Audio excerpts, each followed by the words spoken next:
കണ്ണൂർ കോർപ്പറേഷനിലെ കാര്യം കൂടി ഒന്ന് പരിശോധിക്കാം. അവിടെ കോൺഗ്രസ് വിമതൻ PK രാഗേഷിനെ LDF പിന്തുണച്ചേക്കും എന്നാണ് സൂചനകൾ. ഡാൻ കുര്യൻ തന്നെ വിവരങ്ങളുമായി ചേരുന്നുണ്ട്. ഡാൻ, നിലവിലെ deputy mayor P Indira mayor സ്ഥാനാർത്ഥിയായി വന്നേക്കും, പക്ഷേ അതിനെതിരെ ഒരു വിഭാഗത്തിന് വിയോജിപ്പ്, PK രാഗേഷിന് LDFന്റെ പിന്തുണ, അങ്ങനെ പല പല കാര്യങ്ങൾ നടക്കുന്നുണ്ടല്ലോ കണ്ണൂരിൽ. കണ്ണൂരിലെ നിലവിലെ സ്ഥിതി എന്തൊക്കെയാണ്?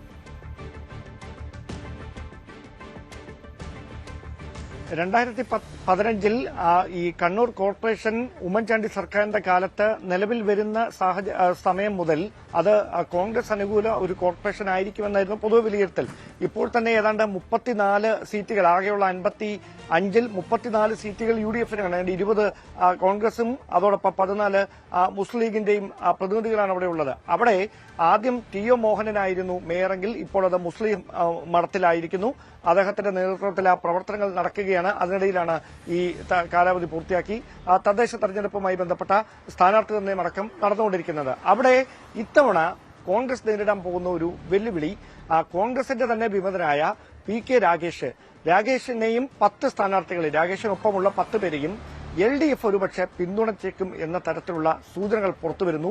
അതായത് PK രാഗേഷിന് അത്തരത്തിലൊരു പിന്തുണ പുറത്തുനിന്ന് LDF വാഗ്ദാനം ചെയ്താൽ അത് ഏത് തരത്തിലായിരിക്കും കണ്ണൂർ കോർപ്പറേഷന്റെ തെരഞ്ഞെടുപ്പ് ഫലത്തെ സ്വാധീനിക്കുക എന്നത് നിർണായകമായി മാറും.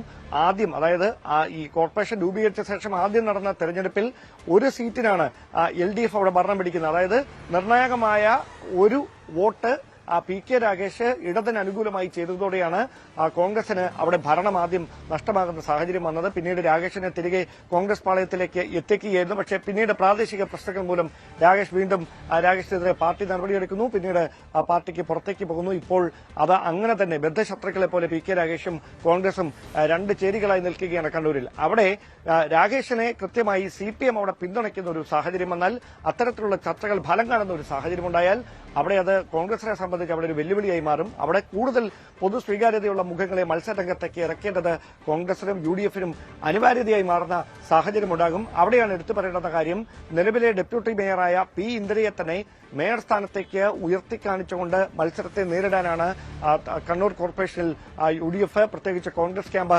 സജ്ജമായിക്കൊണ്ടിരിക്കുന്നത്. പക്ഷേ അവിടെ ഇന്ദിര 4ാമത്തെ വാർഡിലാണ്, പയ്യാമ്പലത്ത് നിന്നാണ് ഇപ്പോൾ മത്സരിക്കാൻ ഒരുങ്ങുന്നത്. അങ്ങനെ വരുമ്പോൾ അത് ഒരു വിഭാഗം അതിൽ എതിർപ്പറിയിച്ചുകൊണ്ട് രംഗത്തെത്തിയിട്ടുണ്ട്. പക്ഷേ മേയർ സ്ഥാനത്ത് ഈ P ഇന്ദിര തന്നെയായിരിക്കും ഉണ്ടാകുക എന്ന് ഏറെക്കുറെ ഉറപ്പായി കഴിഞ്ഞു. അങ്ങനെയെങ്കിൽ നിലവിൽ കൈവശം വെച്ചിരിക്കുന്ന കണ്ണൂർ കോർപ്പറേഷൻ ഈ 34 സീറ്റിന്റെ നിലവിലുള്ള ഭൂരിപക്ഷത്തെ, അല്ലെ 34 സീറ്റുകൾ നിലനിർത്തിക്കൊണ്ട് ഭരണമോടെ തുടരുക എന്ന് പറയുന്നത് നിലവിലെ സാഹചര്യത്തിൽ കോൺഗ്രസിന് ഏറെ പണിപ്പെടേണ്ട തരത്തിലേക്ക് കാര്യങ്ങൾ എത്തിയിരിക്കുകയാണ്. അതുകൊണ്ട് തന്നെയാണ് മുതിർന്ന നേതാക്കൾ തന്നെ ഇടപെട്ട് തർക്കങ്ങൾ പരിഹരിക്കുന്നതിന് വേണ്ടിയിട്ടുള്ള ചർച്ചകളൊക്കെ മറ്റ് നേതാക്കന്മാരുമായി നടത്തിക്കൊണ്ടിരിക്കുന്നത്. എന്തായാലും കണ്ണൂർ കോർപ്പറേഷൻ കൊച്ചി പോലെ തന്നെ വളരെ പ്രാധാന്യത്തോടെ കോൺഗ്രസ് നോക്കിക്കാണുന്ന ഒരു കോർപ്പറേഷനാണ്. ആ കണ്ണൂർ കോർപ്പറേഷന്റെ ഭരണം നിലനിർത്തുക എന്ന് പറയുന്നത് കോൺഗ്രസിനെ സംബന്ധിച്ചൊരു അനിവാര്യതയാണ്. അതുകൊണ്ടാണ് അതുമായി ബന്ധപ്പെട്ട ഇടപെടലുകൾ തർക്കപരിഹാരത്തിനായി അടക്കം കോൺഗ്രസ് നേതൃത്വം അവിടെ നടത്തുകയും ചെയ്യുന്നത്.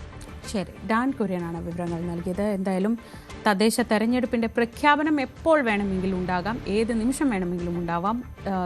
സ്ഥാനാർത്ഥികൾ മാത്രമല്ല, മുന്നണികളെല്ലാം സജ്ജമാണ്. അതിനിടയിലുള്ള ചെറിയ ചെറിയ പൊട്ടിത്തെറികളും പ്രശ്നങ്ങളും ഒക്കെ ഉണ്ട്. പക്ഷേ അതൊക്കെ പരിഹരിച്ചുകൊണ്ട് തന്നെ തെരഞ്ഞെടുപ്പിലേക്ക് പോകാൻ കഴിയും എന്നതാണ് എല്ലാ മുന്നണികളുടെയും പ്രതീക്ഷ. അവരതിനുള്ള എല്ലാ തയ്യാറെടുപ്പുകളും നടത്തുകയാണ്. മറ്റു വാർത്ത